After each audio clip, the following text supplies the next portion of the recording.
Spider-Man's ongoing conflict with the Green Goblin finally causes him to lose the woman he loves in the death of Gwen Stacy.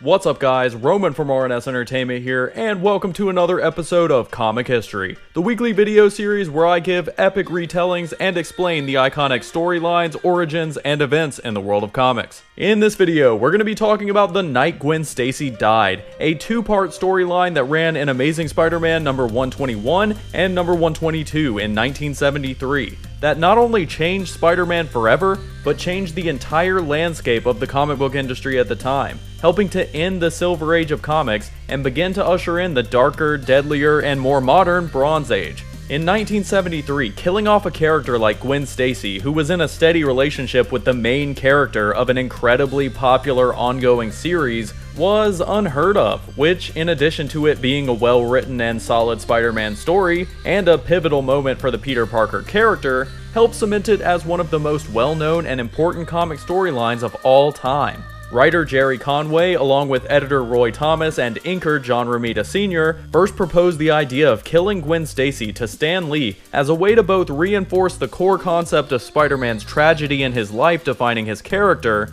and to rid themselves of a relationship that Conway considered too perfect to be able to continue in Spider-Man's story. He felt that Spider-Man marrying Gwen or telling her his secret identity would betray what his character was about, and so Gwen's death was decided on as the perfect way to accomplish both goals. Stan Lee initially approved the idea, but only under rushed circumstances that led him to completely forget greenlighting it until after it happened, returning after an overseas trip to be completely bewildered at why Conway would write that story. Stan Lee's carelessness about the story would also affect it by him mislabeling the bridge Gwen is thrown off of as the George Washington Bridge during editing, when the artist clearly intended it to be the Brooklyn Bridge. Our story begins with Spider-Man having returned from battling the Hulk in Canada in the previous issue, to find his best friend Harry Osborn having suffered a massive mental breakdown after dropping acid in a depressive state, resulting in Harry falling into complete clinical psychosis and schizophrenia. Changing into civilian clothes, Peter goes into the Osborns' house where Norman is keeping Harry,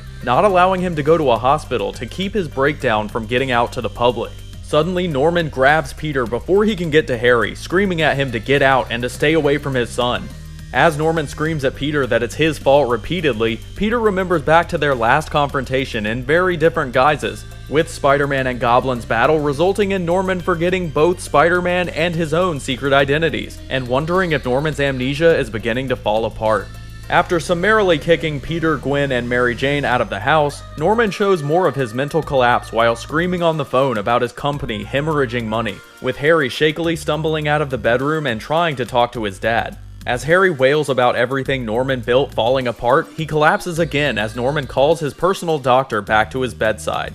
Meanwhile, Peter Parker takes pictures of Spider-Man fighting the Hulk to his job at the Daily Bugle, realizing that his time in the frigid climes of Canada had given him a serious bug, with him constantly coughing and feeling dizzy, feverish, and off balance. Needing to get home quickly, Peter suits up again as Spider-Man and swings through the city, wanting nothing more than to get back to Gwen before he finds his bed and passes out. Back at the Osborns, the doctor tells Norman once again that Harry should be in a hospital, and that there's nothing else that can be done for him at this point. Norman broods on how he failed Harry as a father, but only to the extent that he didn't stop him from being near his friends, who Norman blames entirely for Harry's downfall. As he begins to crazily think to himself that they have enemies everywhere, closing in all around them, he hallucinates Spider-Man in the room with them, yelling that he'll kill him for ruining his hopes and dreams. As the image of Spider-Man disappears around him, Norman's fractured memories collapse with a flood of thoughts, images, and people overloading his mental state. Norman runs out into the night, led by his memories to the place where his Green Goblin costume and weaponry still remains, ranting to himself about how Spider-Man is his mortal foe, suiting up in his old persona and declaring that for making him forget his true identity as the Green Goblin,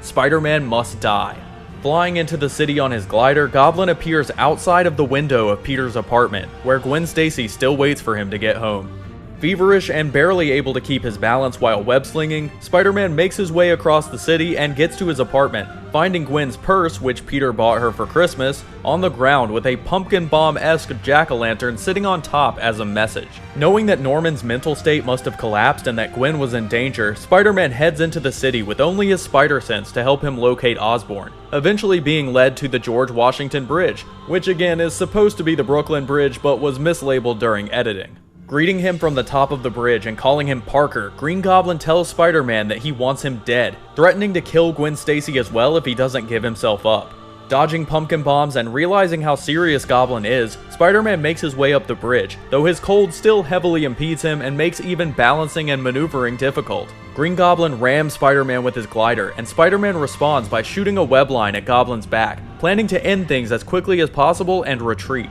Spider-Man focuses every bit of his remaining strength into one punch, smashing Goblin in the face and hoping to finish the battle then and there, toppling Goblin off of his glider and towards the water below. While Spider-Man runs up the bridge to find Gwen passed out in a state of shock, Goblin lands on his glider and rights himself, flying back up and charging at Spider-Man, knocking Gwen out of his arms and yelling that both of them are doomed. As Gwen free falls off of the bridge, Spider-Man fires one last desperate web line, trying to catch her to stop her fall before she hit the water, and when it finally reaches her, she's yanked to a sudden stop, with the words "snap" being seen at the back of her neck. Gwen Stacy's actual cause of death was confirmed to be her neck snapping from the force of the sudden stop, both by editor Roy Thomas and later Stan Lee, though it was a point of contention among fans as the Green Goblin immediately states to Spider-Man that she was dead before she hit the water, though this could be chalked up to his insanity or just poetic language. Unaware of what had happened, Spider-Man quips and brags about his spider powers and the merit of his heroics, pulling Gwen up into his arms and then realizing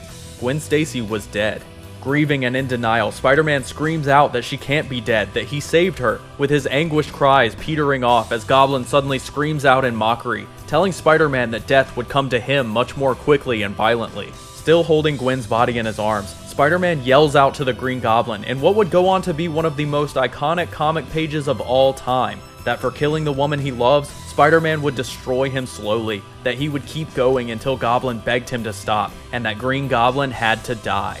And with that, the title of the 2-issue storyline was revealed on the final page of the issue, with the front cover stating that a major character would die, but not revealing which one, and the first part of the Night Gwen Stacy Died comes to a close. I am going to continue this storyline in another episode of Comic History very soon, most likely next week, so be on the lookout for Comic History Death of the Green Goblin, where we'll finish up the 2-parter with Amazing Spider-Man 122. The Night Gwen Stacy Died is not only a seminal Spider-Man moment, but a seminal comics moment that broke new ground, shocked and surprised readers and creators alike, and helped to bring in the concept that sometimes heroes fail. Make sure to leave a comment letting me know what you think of Gwen Stacy's death and the effect that it had on Spider-Man and comics as a whole. And if you enjoyed this video, make sure to give it a thumbs up, subscribe to RNS Entertainment for weekly comic videos, check out the Spider-Man Symbiote's history and the comic history playlist I've got up for all of the other stories I've done so far, and subscribe to my gaming channel, RNS Gaming.